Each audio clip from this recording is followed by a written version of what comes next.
มาส่งเจ้าไว้สำนีลาปลายฟ้าให้เขาพายัง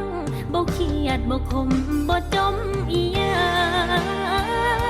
ระหว่างทางน้องมีความ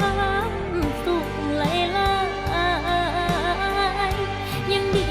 ที่ได้เริ่มต้นน้องเคยเป็นคนอยู่เคียงข้างใจ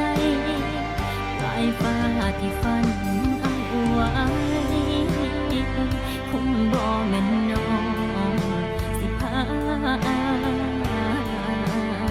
ยามมาส่งเจ้าได้แค่ครึ่งทางโชคดีเด้ออายสมหวังที่ไกล